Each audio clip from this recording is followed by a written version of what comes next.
Hello there, so we're back with another journey guide, solo journey event, and we are on tier 3, and we are going to complete the Chimaera event. Here it is on the end, the Imperial Chimaera Legendary Ship event. Now there is a very good reason why you should go for this ship, because it works really fantastically well with bounty hunters and even Empire ships, but I prefer using this with bounty hunters. And here is the lore. It is just a really good ship to use. It's just a bit like Flacon. You can plug him in and play him with pretty much any lineup. It pretty much works with a rebel lineup as well, bizarrely.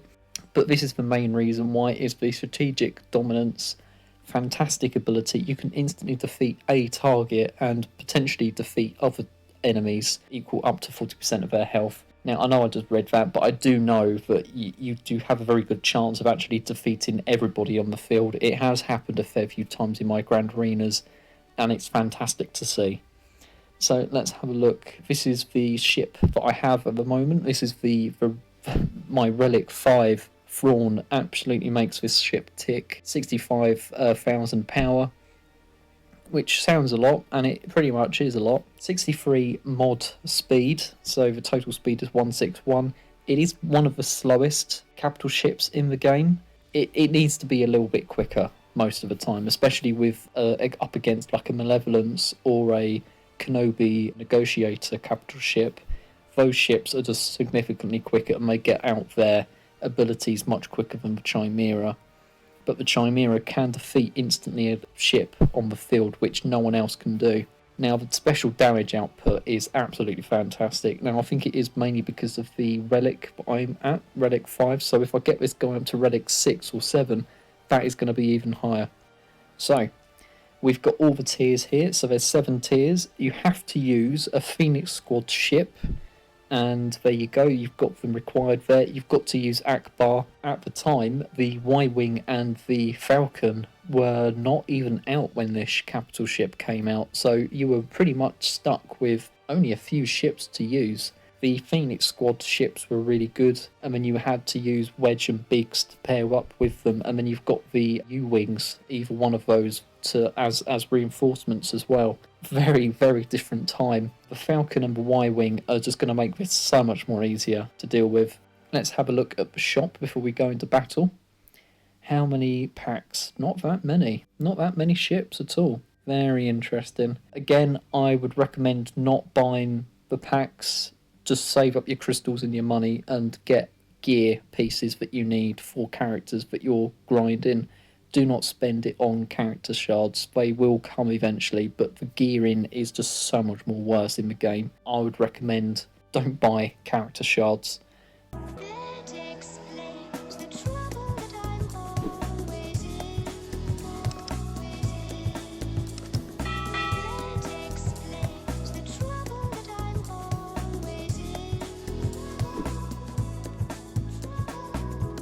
Let's go in, because all of the tiers are basically the same over and over again, but the tier 7 is the most difficult. So let's go in.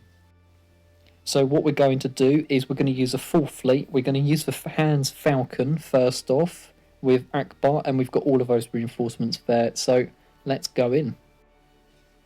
Right, there he is. There he comes in.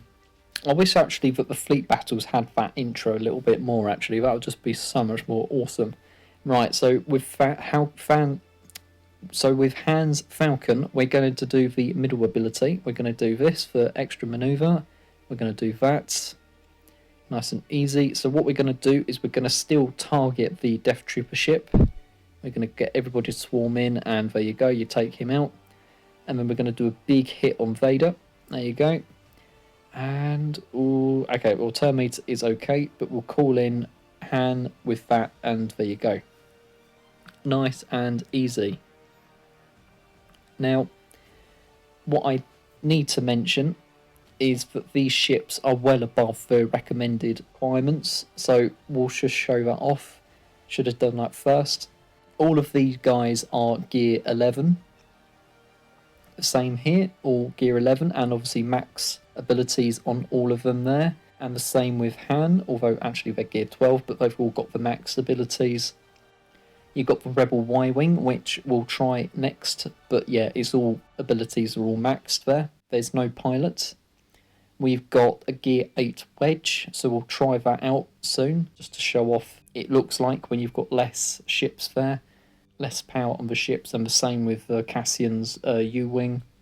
And also we've got Biggs, who's actually a much more useful ship than most of the Rebels, because he's actually quite tanky. So yeah, he's low gear, so we'll see how effective that is, and then that's it. So then we've got the capital ship there, which is also maxed in gear 11 as well.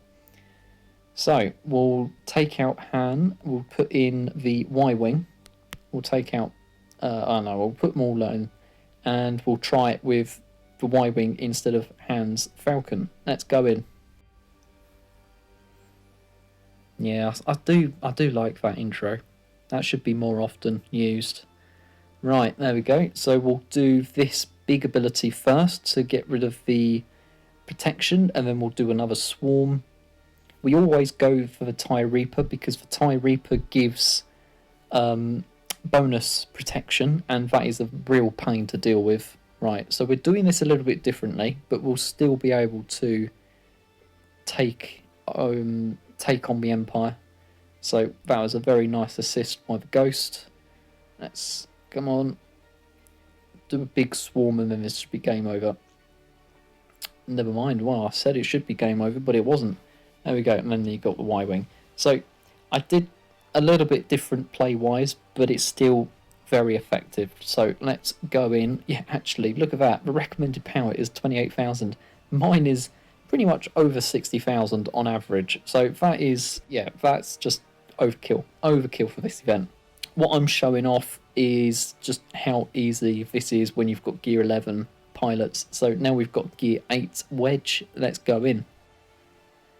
Wedge should be quite an interesting ship to use. I would probably, if I had the opportunity, I would do the Ghost and the Phantom, but I would probably actually use Biggs. It was probably the ship that I did actually use back when this event first came around.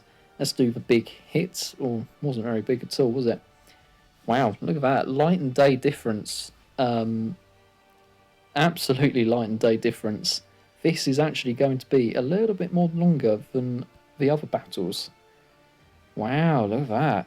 This is not working out very well at all. I'm going to have to call in Biggs, because I think Biggs... Oh, damn.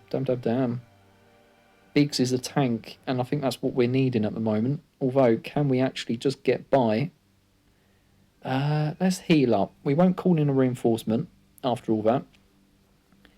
Right, yeah, look at this. This is a completely different game to the other two rounds, and that is only because of one ship. I'm very surprised.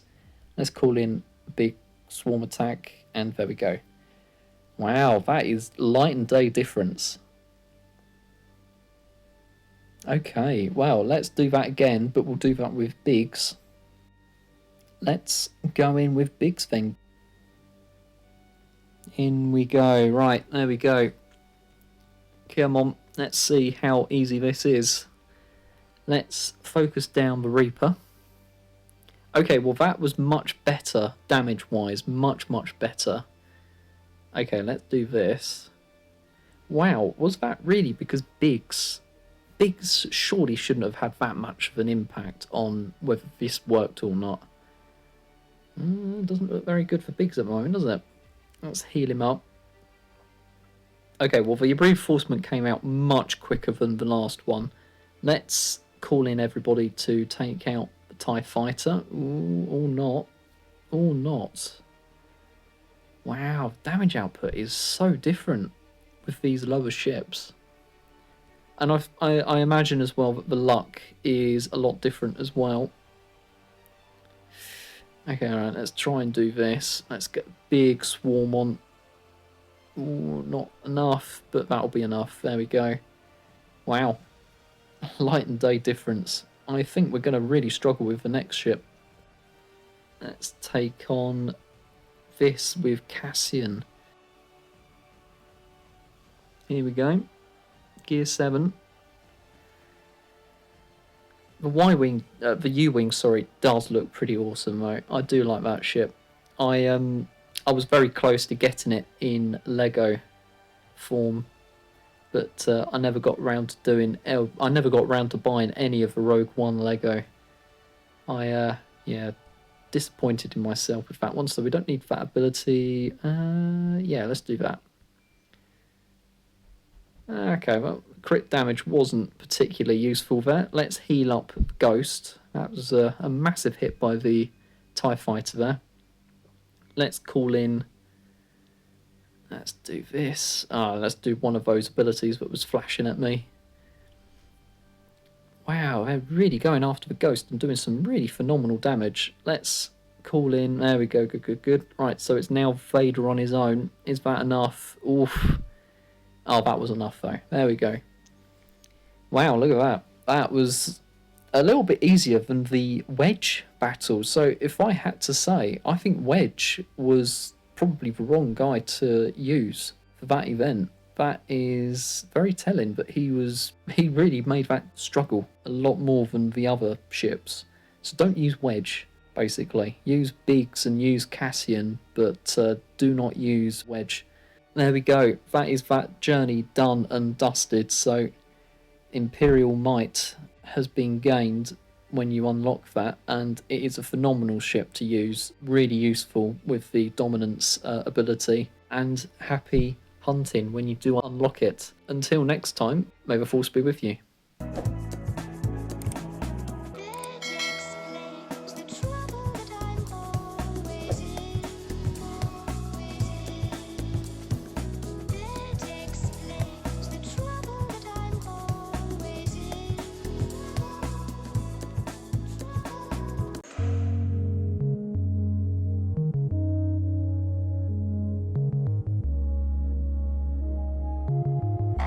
With you, it cannot be done. It's like